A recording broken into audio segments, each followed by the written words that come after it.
Assalamualaikum warahmatullahi wabarakatuh. Perkenalkan, nama saya Angelita Udina Ali dari Pendidikan Biologi kelas B dengan NPM 2013-02-4052 ingin mempresentasikan hasil PPT saya tentang sistem pencernaan. Apa itu fungsi makanan bagi tubuh kita? Yang pertama, sebagai sumber energi. Kedua, bahan pembangun tubuh. Yang ketiga, pelindung dan pengatur tubuh. Alat pencernaan. 1. Saluran pencernaan, yaitu alat pencernaan yang dilalui oleh makanan dalam kurung mulut, kerongkongan, lambung, usus halus, usus besar, dan anus. Yang kedua, kelenjar pencernaan, yaitu alat pencernaan yang menghasilkan getah pencernaan atau kelenjar ludah, kelenjar lambung, hati, pankreas. Sistem pencernaan makanan pada manusia. Pencernaan apa sajakah yang terjadi di mulut kita? Yang pertama, pencernaan secara mekanik dengan menggunakan gigi. Lalu, pencernaan secara kimiawi dengan menggunakan enzim tialin yang terdapat pada ludah yang dihasilkan oleh 3 pasang kelenjar ludah atau saliva. Enzim tialin berfungsi mengubah zat tepung menjadi maltosa atau glukosa. Rongga mulut terdiri dari gigi seri, langit-langit lunak, uvula, tonsil atau amandel, lalu lidah. Di bagian gigi terdapat gigi susu dan gigi permanen. Yang pada nomor 1 yaitu gigi seri, yang kedua taring, ketiga geraham depan, dan keempat geraham belakang. Susunan gigi. Gigi susu berjumlah 20 terdiri dari 8 gigi seri, 4 gigi taring, dan gigi geraham 8 buah. Lalu gigi seri jumlah 32 terdiri dari 8 buah gigi seri, 4 buah gigi taring, dan lalu 8 buah geraham depan dan 12 buah geraham belakang. Fungsi gigi yaitu, yang pertama gigi seri yaitu fungsinya memotong makanan, lalu gigi taring berfungsi merobek makanan, dan ketiga gigi geraham yang berfungsi untuk mengunyah atau menggilas makanan. Bagian lidah yang pertama mengecap rasa manis, yang kedua mengecap rasa asin, yang ketiga mengecap rasa masam, dan keempat mengecap rasa pahit. Apakah fungsi lidah? Yang pertama sebagai pengecap rasa makanan, yang kedua sebagai alat pemindah makanan, yang ketiga sebagai alat bantu untuk menelan makanan. Kerongkongan. Pada kerongkongan terdapat faring atau tekak yang merupakan persimpangan antara tenggorokan dengan kerongkongan. Pada pangkal faring terdapat epiglotis, yaitu katup pangkal tenggorokan yang menutupi tenggorokan sehingga makanan masuk melalui kerongkongan.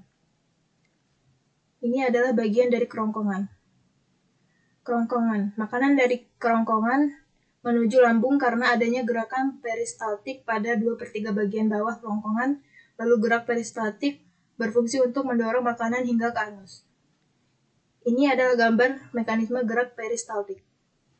Bagian lambung terdiri dari 3 bagian, yaitu kardiak atau bagian atas, fundus atau bagian tengah, dan pilorus atau bagian bawah. Lalu lambung bagian tengah menghasilkan getah lambung yang terdiri atas air, lendir, asam lambung atau HCl, enzim renin, dan pepsinogen. Lambung. Asam lambung berfungsi untuk membunuh kuman penyakit yang masuk melalui makanan, mengaktifkan pepsinogen menjadi pepsin, lalu pepsin mengubah protein menjadi pepton, lalu enzim renin berfungsi untuk menggumpalkan protein susu. Usus halus memiliki panjang 2-7 mili. Bagian yang pertama atau duodenum 25 cm, yang kedua jejunum 1-2, yang ketiga ileum 0,75-4 m. Ini adalah bagian-bagiannya. Lalu usus 12 jari. Ini adalah gambarnya. Usus halus, hati, empedu, dan pankreas. Terdiri dari empedu, usus halus, hati, saluran empedu, dan pankreas. Usus 12 jari. Pada usus 12 jari atau duodenum bermuara 2 saluran dari kantung empedu dan pankreas. Empedu yang dihasilkan oleh hati berfungsi untuk mengemulsikan lemak, lalu pankreas menghasilkan enzim tripsin, amilase, dan lipase. Tripsin berfungsi untuk mengubah protein menjadi asam amino. Amilase atau amilopsin berfungsi mengubah zat tepung yang telah tercerna sebagian menjadi glukosa. Lipase berfungsi mengubah lemak menjadi asam lemak gliserol. Jejunum. Ini adalah bagian-bagian dari jejunum. Banyak villi di usus halus meningkatkan luas permukaan. Luas permukaan usus halus lebih dari 264 meter persegi. Ini adalah bagian-bagian dari usus besar dan anus. Yang pertama, ascendent atau naik, yang kedua transversal atau mendatar, yang ketiga descendent atau turun, yang keempat rectum. Proses dalam usus besar. Reabsorpsi, yaitu air, garam mineral, vitamin simbiotik. Lalu pembusukan dengan dekomposisi mikrobial, lalu pengeluaran atau peristaltik, lalu defekasi atau anus. Ini adalah ringkasan pencernaan makanan secara kimia. Dan ini adalah bagian-bagian dari penyerapan sari makanan. Lalu kelainan pada sistem pencernaan. A. Parotitis atau penyakit gondong. Penyakit karena virus menyerang kelenjar air ludah di bagian bawah telinga lalu membengkak atau membesar. B. Sorostomia atau penyakit pada rongga mulut yang ditandai dengan rendahnya produksi air ludah. Kondisi mulut yang kering membuat makanan kurang tercerna dengan baik. Yang C. Tukak lambung. Luka pada dinding lambung bagian dalam. D. Appendicitis atau infeksi usus buntu dapat merembet sampai ke usus besar dan menyebabkan radang selaput rongga perut. D. Diare atau mencret, yaitu infeksi bakteri maupun protozoa pada usus besar, lalu proses penyerapan air di usus besar terganggu dan feses menjadi encer.